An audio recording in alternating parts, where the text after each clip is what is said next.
뉴스 기사가 뜬 적이 있습니다. 축사, 귀신 축줄, 미국 전역에서 성행하다. 그 보도에 의하면 인도에서 오랫동안 행렬병자들, 호스피스 환자들을 돌보았던 그 유명한 마리아 테레사 수녀가 소천하기 전 악령에, 악귀에, 귀신에 많이 시달렸다는 것입니다. 심지어 테레사 수녀는 당시 캘카타의 헨리 대주교를 만나고 악령을 쫓아달라고 요청했다는 것입니다. 안타까운 일이지요. 또한 미국에서 귀신에게 시달리는 사람들이 점차 늘어나고 있기 때문에 또한 방송까지 나온 것이 아니겠습니까? 여러분, 귀신이 있다고 믿습니까? 그렇습니까? 오늘 본문에 귀신 들린 한 사나이가 등장합니다. 이 귀신 들린 사람은 몇 가지 아주 주목할 만한 특징이 있었습니다. 첫째로 그는 정상적인 가정에서 살지 않았어요. 그는 어디에 살았습니까? 2절에 보면 배에서 나오심에 곧 더러운 귀신 들린 사람이 어디 사이에서? 무덤 사이에서 나왔어요. 공동묘지, 굴을 파고서 살았던 사람이었어요. 그는 사람 사는 세상과 완전히 격리된 삶, 분리된 삶을 살았어요. 그는 스스로 자신을 사람들로부터 왕따시켰어요. 그는 고립된 삶을 살았고, 그는 사람과 단절된 채 자기 안에 완전히 갇혀있는 삶을 살았습니다. 두 번째, 그럼에도 불구하고 그에게 초인적인 능력이 있었어요. 주민들이, 부모 형제가 이런 모습을 보고 너무 안타까워서 그를 쇠사슬로 묶어서 마을로 데리고 왔습니다. 안방으로 채웠습니다. 다 뜬 것은 자거라. 제발 무덤 사이에 사는 것이 얼마나 피곤한 인생이냐. 그런데 아침에 가보면 그 모든 쇠사슬을 끊어내고 괴력에 사나 있죠. 다시 산속으로 기어 들어간 것입니다. 힘이 천하장사였습니다. 그는 인간 한계를 뛰어넘는 외부의 귀신의 능력을 덧입고 대단한 괴력을 발휘했던 인물이었습니다. 세 번째, 그는 자신을 해치는 삶을 살고 있었습니다. 밤낮 없이 이 공동묘지에서 소리를 고래고래 지르고 있었습니다. 그는 자기 몸을 해치는 자였습니다. 돌로 자기 몸을 치고 때렸습니다. 비명을 질렀습니다. 자살소동을 벌였습니다. 네 번째 특징이 있어요. 놀라운 사실은 그는 단 한 번도 지금까지 예수님을 만난 적이 없습니다. 그런데 예수님께서 이 거라사 지방에 왔다는 것을 영적인 기운으로 느끼고 산에서 내려와요. 예수님께 달려갑니다. 예수님 앞에 엎드립니다. 6절, 지극히 높으신 하나님의 아들 예수여, 나와 당신이 무슨 상관이 있나이까? 원하건대 하나님 앞에 맹세하고 나를 괴롭히지 마옵소서. 보세요. 이 고백 안에 무엇이 들어있습니까? 하나님은 누구십니까? 지극히 높으신 하나님이십니다. 정확히 그는 하나님을 알고 있었습니다. 예수님이 누구십니까? 하나님의 아들 예수 그리스도입니다. 그리고 사단 마귀를 지옥에 던져 넣는 분이 예수님 아니시겠습니까? 그러니까 당연히 귀신에 시달리는 이 영혼을 향해서 귀신을 물러가게 하시지 않겠습니까? 나를 괴롭게 마옵소서. 그러니까 이 귀신을 들린 사나이는, 거라사이는 신론을 알았고 기독론을 알았고 종말론을 알았던 사나이였습니다. 자, 정리해 보세요. 이 귀신 들린 자가 어떤 사나이였는가? 그는 정상적인 가정생활을 하지 않았습니다. 전혀 사회성이 없습니다. 홀로 산에서 무덤 사이에 살아가는 인간이었습니다. 그는 어떤 쇠사들도 끊어낼 수 있는 강력한 괴력을 가진 사나이였습니다. 그는 자기 몸을 해치고 자기 정체성을 파괴하고 자살의식 속에서 살고 있었습니다. 그리고 예수님을 귀신같이 알아봤어요. 귀신이니까.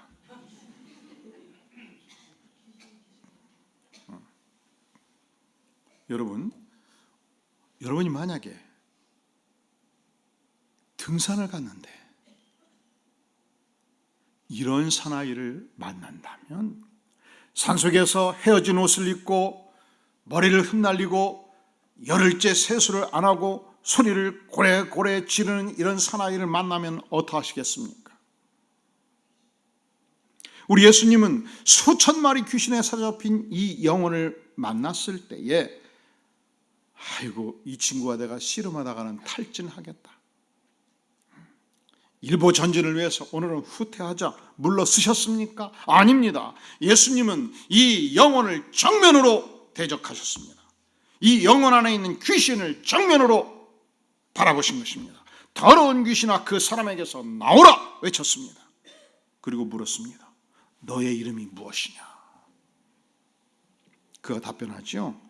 나의 이름은 군대니 우리가 많음이니이다. 이 영혼 안에 단지 한 마리 두 마리 귀신이 들어가 있는 게 아니었습니다. 군대 귀신이 들어가 있었습니다. 당시 로마 제국에서 일군단은 약 6천 명의 군인이 있었습니다. 그런데 자신이 군대라고 표현합니다. 나중에 표현을 보면 약 2천 마리의 귀신이 그 영혼 안에서 득실되고 있었습니다.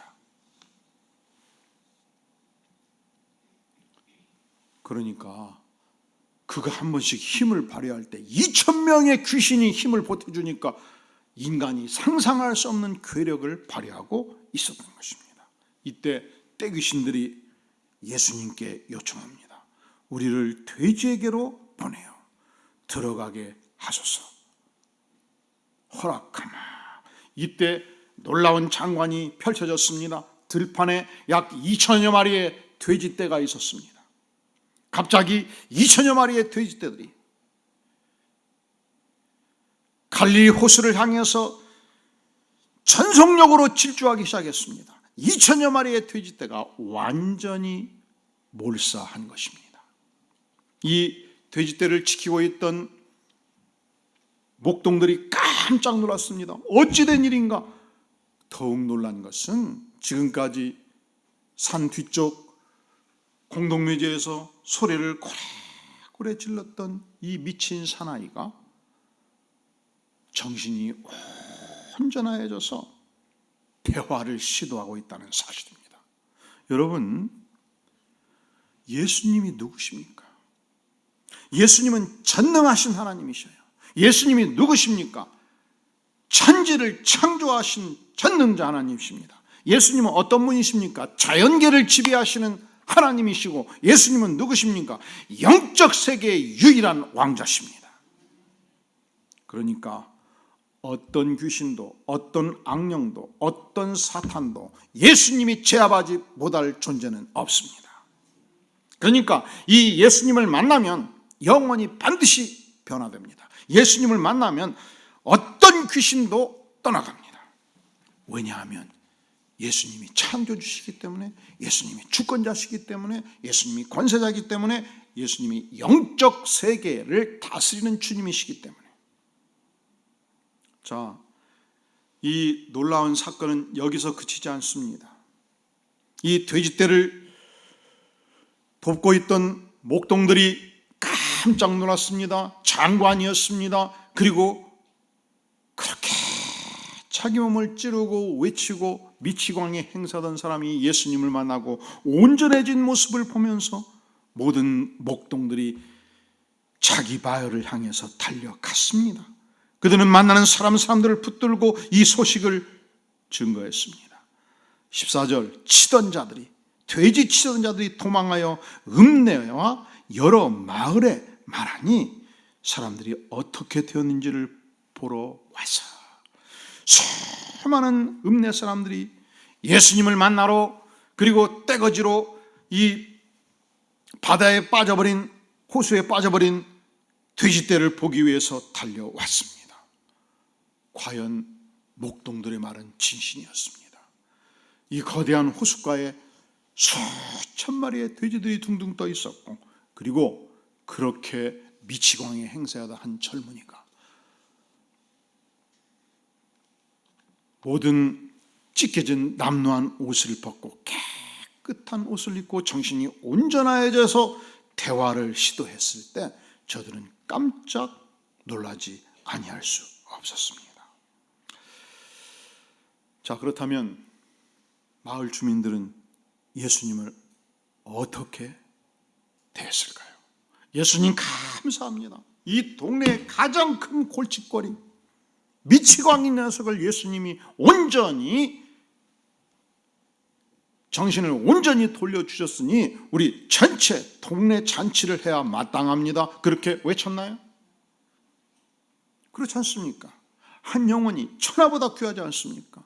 여러분, 여러분의 아들이 지구보다 귀하고 온 천하보다 귀합니다. 믿습니까? 아들이라니까 금방 답변하시네. 그런데 이 땅에 어떠한 한 영혼도 내 아들만큼 귀하지 않는 영혼은 이 땅에 없습니다. 그 영혼을 우리 주님께서 치유해 주셨고 그 영혼을 우리 주님께서 온전히 구원해 주셨지 않습니까? 어떻게 반응해야 마땅할까요? 예수님, 왜 그 마을에는 정신이 온전하지 않는 자가 한 사람뿐이었겠습니까? 어찌 그 마을에는 병든 자가 없었겠습니까? 예수님, 우리 집에 오셔서 왜 그 마을에는 마을 사람들 간에 고통스러운 일이, 절망적인 일이, 사업상의 애로가 없었겠습니까? 예수님, 우리 집에 오셔서, 예수님 우리 집에 오셔서 우리 아들 치료해 주시고, 예수님 우리 집에 오셔서 나의 고민을 좀 들어주시고 해결하여 주시옵소서. 단 한 사람도 그렇게 예수님께 요청하는 자가 없었습니다. 아니, 반대로 저들은 예수님이 떠나기를 이구동성으로 요청하였습니다. 17절, 그들이 예수께 그 지방에서 어떻게 하시기를, 그들이 그 마을 사람 전체가 예수께 그 지방에서 떠나시라고 간구하고 있었습니다. 왜 이렇게 간구했을까요? 저들은 한 영혼이 천하보다 귀하다고 생각하지 않았습니다. 저들은 한 영혼이, 그 고통스러운 영혼이, 귀신에 시달리는 영혼이, 정신병자 같은 영혼이 귀신의 지배로부터 벗어나서 온전해진 이 위대한 사건에 결코 주목하지 않았습니다. 그러면 저들은 무엇에 주목했습니까? 저들이 이렇게 생각한 거예요. 돼지 한 마리 100만 원이잖아. 2,000마리면 20억이야. 양돈 사업을 망친 반경제적 행동이다. 나가라. 아니, 돼지 시체 2,000마리 며칠만 지나봐 갈릴리 호수를 오염시킬 거 아니야. 저자는 수지를 오염해 주봅니다. 2,000마리가 한꺼번에 떼죽음을 했으니 돼지값이 폭등하면 어떻게 살라고, 경제사범 구속하라. 이것을 우리가 주장할 수 없다면 추방시켜야 마땅하다. 저들은 영혼이 중요하지 않았어요. 저들은 언제든지 돈이 중요했던 것입니다. 사실은 우리 예수님께서 지탄받을 만한 행동을 하신 적이 없습니다. 예수님이 귀신들로 하여금 돼지떼에 들어가라고 명령한 적이 없어요. 단지 귀신들이 간절히 요청하니까 이 병든 영혼을 살리기 위해서 허용했을 뿐입니다. 또한 돼지 사육은 당시 유대 율법상 불법이었습니다. 레위기에서 돼지 사육을 금지했습니다. 저들은 하나님의 법을 어겼습니다. 예수님이 누구십니까? 창조주십니다. 전능하신 하나님이십니다. 창조주의 권세로 무엇을 못할 수 있겠습니까? 더욱 예수님은 돈보다도 돼지보다도 한 영혼이 귀신의 지배를 벗어나서 온전해지는 이 사건, 한 영혼이 천하보다 귀하다는 이 사실을 우리 주님께서는 아셨습니다. 그런데 주민들은 달랐어요. 인간들은 달랐어요. 인간들은 한 영혼이 중요하지 않았습니다. 인간들은 소유가 중요했고, 돈이 중요했고, 환경이 훨씬 더 중요했습니다. 자, 돈이 가치가 없다는 얘기가 아니에요. 환경이 소중하지 않다는 얘기가 아니에요. 적어도 한 영혼이 가장 중요하다는 이 사실 앞에 동의할 수 있어야 된다는 것입니다. 영혼이 망가지고, 영혼이 버려지고, 영혼이 귀신들에게 사로잡혀서 피폐해진 상황 속에서 한 영혼이 온전해진 일이 얼마나 소중한 것인가에 대해서 저들이 전혀 관심을 갖지 아니한 것, 그리고 이 위대한 사건 앞에서, 위대한 사역 앞에서 마을을 떠나달라고 요청한 것, 이것이야말로 배은 망덕이라 아니할 수 없습니다. 자, 그렇다면 거라사인은 어떻게 반응을 했습니까? 예수님을 만나서 온전한 삶을 회복했지 않습니까? 주민들은 예수님을 떠나라고 요청하지 않습니까? 그런데 예수님을 만나서 온전한 영혼을 회복한 이 거라사인은 어떻게 행동했느냐 이 말이죠. 우리 다 함께 18절 말씀 한번 같이 읽겠습니다. 시작.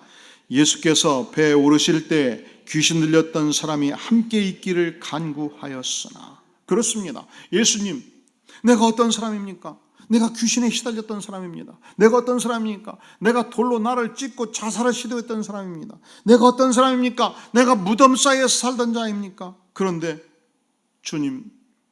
주님께서 모든 귀신을 쫓아주시고 내 정신을 온전하게 해주셨으니 제가 갈 곳이 어디입니까? 이제 주님밖에 없습니다. 주님, 나도 주님과 함께 있기를 원하나이다. 자, 우리 주님께서는 이럴 때 반드시 예스를 하시는 분이지요? 아니에요. 예스 할 수도 있고 아니할 수도 있어요. 왜냐하면 예수님은 무소부재하신 분이거든요. 예수님이 인간의 몸을 입고 오셨을 때 이 한정된 유체를 가신 예수님과 항상 같이 동행하는 것만이 예수님과 동행하는 것이 아니기 때문에, 육체적으로는 분리되어 있어도 예수님과 영으로 동행할 수 있기 때문에 예수님께서 허락하셨습니까? 허락 아니하셨습니까? 19절, 허락하지 아니하셨습니다. 그리고 말씀하십니다. 집으로 돌아가라. 주께서 내게 어떻게 큰 일을 행하사 너를 불쌍히 여기신 것을 내 가족에게 알리라. 그는 예수님의 말씀에 순종했습니다. 그가 가서 예수께서 자기에게 어떻게 큰 일을 행하셨는지를 어디에 전파했다고요? 어디에 전파했다고요? 데가볼리에 전파했습니다.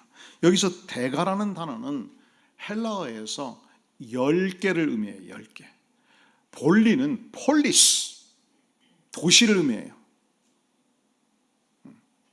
아크로폴리스, 이런 폴리스 할 때 이 폴리스가 도시예요. 10개의 도시를 향해서 그는 내가 만난 예수를 강력하게 증거하는 인생으로 바꾸어졌습니다. 모든 사람이 이 소식을 듣고 놀랍게 여겼습니다. 그는 10개의 도시를 다니면서 열심히 증거했습니다. 사람들이여 나를 보시오. 내가 바로 거라사에서 유명한 인물이었소. 무덤 사이에서 살던 자요, 괴력의 사나이였소. 귀신 들린 자여 무려 2,000마리의 귀신이 내 영혼 안에 있었어. 그런데 내가 예수님을 만나고 예수님께 은혜를 받고 이렇게 인생이 바꾸어진 거예요. 온전한 인생이 된 거예요. 내가 만난 예수 그리스도, 그분은 전능하신 하나님의 아들이시오, 능력의 주님이시오, 치유의 주님이시오. 이 예수님을 만날 때 누구도 변화될 수 있고, 누구도 구원받을 수 있고, 누구도 은총을 덧입을 수 있어. 할렐루야. 버려진 한 영혼이 예수님을 만나고, 버려진 한 영혼이 예수님을 증거하는 위대한 인생으로 바꿔진 것입니다. 예수님을 만나면 반드시 인생이 변합니다. 인생이 바꿔져요. 좋은 교회를 만나면 신앙의 방황이 끝나고, 예수님을 만나면 인생이 변화됩니다. 그러니까 첫째로 예수님을 꼭 만나서 변화받는 축복을 누리시기를 바랍니다. 그리고 좋은 교회, 안디옥 교회를 만나서 신앙의 방황이 끝나기를 바랍니다. 할렐루야. 여러분, 닉 부이치치라는 인물을 기억하시나요? 그가 1982년도 호주 멜버른에서 목사의 아들로 태어납니다. 그가 병원에서 태어났을 때 의사 선생님도 깜짝 놀랐고 부모님도 깜짝 놀랐습니다. 왜냐하면 태어날 때 두 팔이 없었고 두 다리가 없었어요. 몸통만 나온 거예요. 온 교회 교우들이 충격을 받았습니다. 어찌 이런 일이 우리 목사님한테 있노? 그런데 목사님 부부와 온 교회가 기도를 하면서 요한복음 9장 3절을 받아들이기로 결정을 했습니다. 예수께서 대답하시되 이 사람이나 그 부모의 죄로 인한 것이 아니라 그에게서 하나님이 하시는 일을 나타내고자 하심이라. 그에게서 하나님이 하시는 일을 나타내고자 하십니다. 닉 부이치치가 자라면서 많은 고민을 합니다. 하나님, 이렇게 사지가 없이 이 땅에 보낼 바에 왜 보내셨습니다? 보내지를 마셔야지. 하나님, 나를 죽여주시옵소서. 내가 살아야 될 이유가 무엇입니까?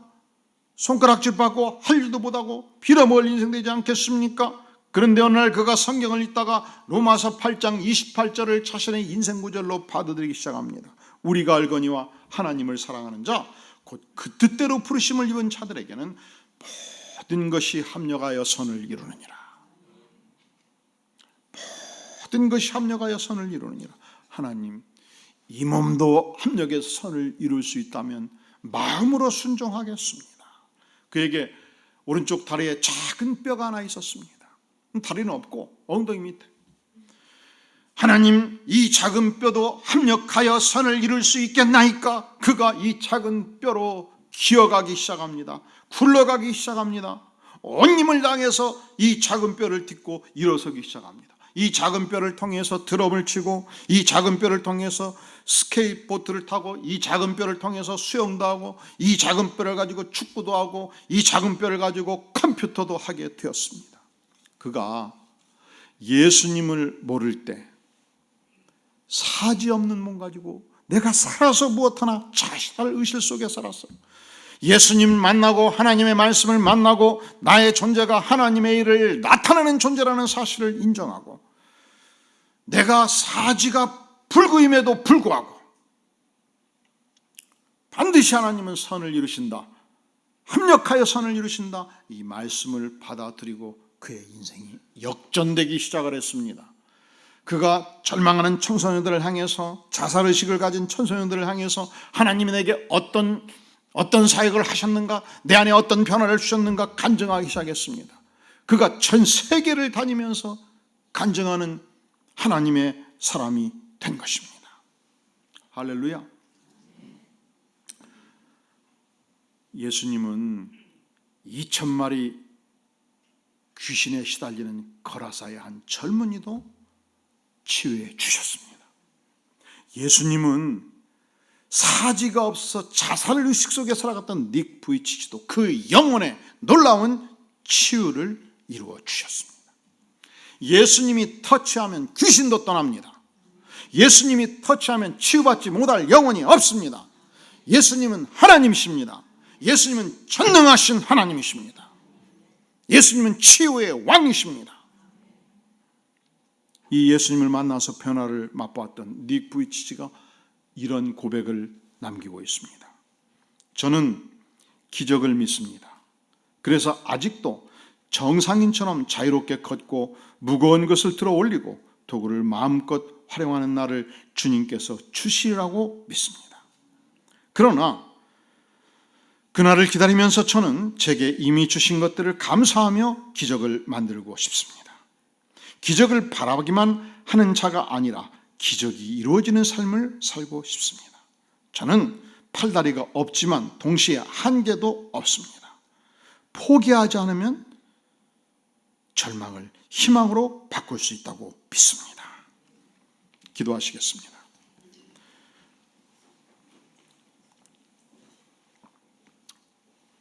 영광의 주님, 이 죄 많은 세상에서 악령에 시달리는 생애를 살 수밖에 없는 인생입니다. 그러나 주님께서 우리를 찾아와 주시고 십자가의 보혈로 모든 죄를 씻겨주시고 영광스러운 주님을 바라보며 치유의 권세와 능력을 맛보며 사는 복된 생애 되게 하시니 감사합니다.